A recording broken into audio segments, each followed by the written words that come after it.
Pag-usapan naman po natin ang patungkol sa pagkakaroon daw po ng government reset. Ako po, matindi po itong ganitong bagay, no? At yan po yung titignan natin kung ano ba talaga yung mangyayari sa bansa natin. Pero bago ang lahat, kung hindi ka pa nakasubscribe, ay please hit the subscribe button and notification bell para updated ka palagi sa mga videos natin parating. Umpisa na natin to, let's go.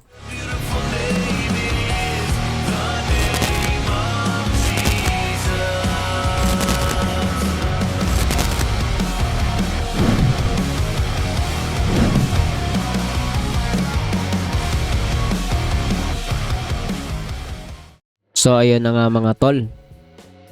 Pag-usapan po natin itong sinasabi po na government reset. Ano po ba yung katotohanan dito? Dahil mukhang umiingay po yung usapin na ito. Meron bang nasa likod ng mga bagay na ito at talagang lumalaganap yung mga usap-usapin patungkol po sa pagkakaroon ng government reset? Yan po ay pag ginawa po yan talagang masasabi natin na medyo nagiging delikado na po ang ating gobyerno at bansa na ito. Pero tignan po muna natin kung ano yung mga katotohanan dito sa balita o mga usapin na ito. I-play po natin itong news report ng News 5. Play natin.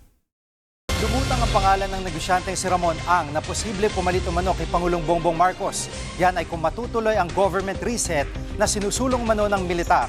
Live mula sa Parañaque, nangunguna sa balita si Brian Castillo. Brian, saan ba nagsimula ang balibalitang government reset at anong reaksyon dito ng AFP?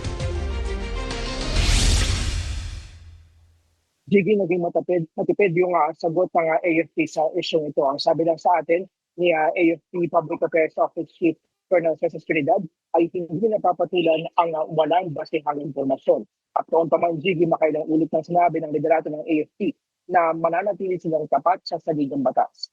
Ang negosyante namang si Ramon Ang, diretsa ang sinabi na hindi siya papasok sa politika. Mas makakatulong daw siya kung mananatili sa business sector para suportahan ang gobyerno at mga komunidad. Batid daw niyang maraming problema ang bansa kaya naiintindihan niya na naghahanap ng mabilis na solusyon ang taong bayan. Pero ang solusyon daw ay hindi dapat nakadepende sa iisang tao lamang. Kailangan daw iisa yung magiging direksyon ng gobyerno, ng pribadong sektor at ng publiko. Gigi. At Brian, pakipaliwanag ang konsepto ng government reset. Gigi, yung government reset, hindi yan traditional reset na babagsakin yung ehekutibo at legislatibo at bubuo ng isang caretaker government na pamumunuan naman ng isang consensus president. Ang caretaker government ang mamumuno hanggang sa susunod na eleksyon. Sabi sa mga kumakalat na balita online, nilin daw niyan na maibalik ang kaalisan sa bansa at yung tiwala ng mga investor. Kung ang retiradong general naman at ngayon si Baguio City Mayor Benjamin Magbalong yung tatanungin, suportado raw niya si Ramon Ang. Yun nga lang, mukhang spekulasyon lang daw itong umuugong na government reset. Pakinggan natin ang sinabi ni Mayor Magbalong.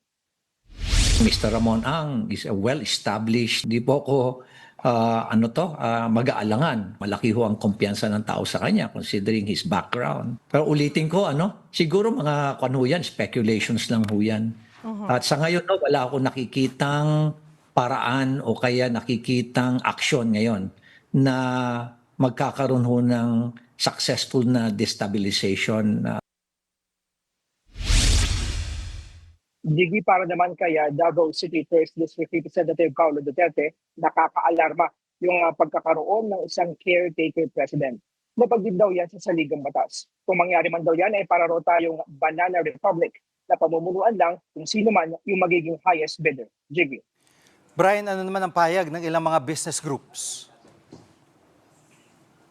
Gigi, ang sabi ng Philippine Chamber of Commerce and Industry, ayaw na nilang patulan ng issue dahil sinabi naman daw mismo ni Ramon Ang na hindi siya interesado sa mga ganyang gawain. Pero nagugulat daw sila sa laki ng perang ninanakaw sa gobyerno. Yan muna ang latest balik sa iyo, Gigi. Yan ang ulat ni Brian Castillo live mula sa Parañaque. Mga kapatid. Alright mga tol, so narinig naman po natin ang patungkol sa mga bagay po na ito. At ayon po dito sa balita ng News 5 everywhere, may mga usap-usapan na kumakalat sa internet. So ito po pala ay parang informasyon na parang ang pinagkukuhaan o nagiging source ay yung internet lamang. Hindi po pala siya talaga opisyal na dinedeklara na sinasabing yan po ay gagawin po talaga ng kasalukuyang administrasyon. So, is this part of ang sinasabi ng AFP na misinformation, fake news, no? I think possible, no? Kasi pampagulo sa usapan. Dahil sabi nga po ay malinaw naman sinasabi ni Ramon Ang wala siyang balak na pumasok sa politika o maging parte ng anumang mga ginagawa dyan. O basta ganon. Parang malabo yun sa kanya, no? Pero ang AP, malinaw din po ang sagot, 'di ba? Sabi ay hindi sila. Basta dapat magbigay ng diyan sa ganyang mga bagay, no? Walang basehan. Sabi dito, AFP does not engage with baseless information. So hindi sila gagawa ng kahit ano para sa isang bagay na wala namang basehan. So I think if this is real na gagawin talaga ng administrasyon, may ipapakita po yan ng harapan. Sasabihin publicly and officially gagawin po yan. Or i-express yung idea na yan.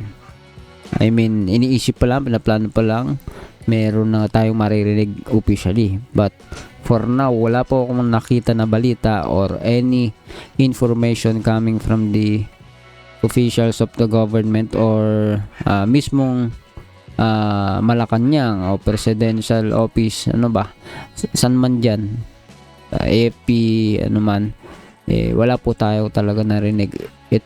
Ako po'y naniniwala, pawang ito po'y kumakalat sa pamamagitan lamang ng mga detalye, impormasyon na pinalalaganap sa internet, no? At ako po'y naniniwala, kumbinsido na ito po'y parte ng goal ng maraming nagtatrader po sa bansang ito para ibagsak ang gobyerno. Parte yan ng kanilang destabilization tactics, no? And that's my opinion sa usapin po na ito. So ikaw, anong naiisip mo sa bagay na ito? No? Paki-comment dyan sa ibaba. Kasi malaking issue po kung yan po totoo, no? Si mismong Magalong daw, suportado daw niya. Pero yung mukhang malabo yan. At sinasabi din niya, mukhang malabo na yung malabong mangyari yung destabilization na sinasabing ginagawa ngayon. Pero sabi din sa isang comment dito, sabi, "Hoy Magalong, Chinese style warfare, kunwari ka lang." So parang may kumukontra kay Magalong kasi nga siya po yung na-label na as DDS ng marami. And anyway, ba't ko ba binabanggit yun? Magulo po yan. Isang questionable bagay po yan. Lalo magpapalala po ng sitwasyon. Based sa aking pagkaunawa. Kung yan po ay totoo. Pero ikaw, ano man ang komento mo, i-comment mo yan sa baba. Magre-reply tayo as much as possible. And please do not forget to hit the subscribe button and notification bell para updated ka palagi sa mga videos natin parating. And syempre, malaking tulong din po yan sa ating channel para makapagpatuloy tayo sa paggawa ng mga videos na kagaya nito. So, yun na nga. See ya ulit sa susunod na video.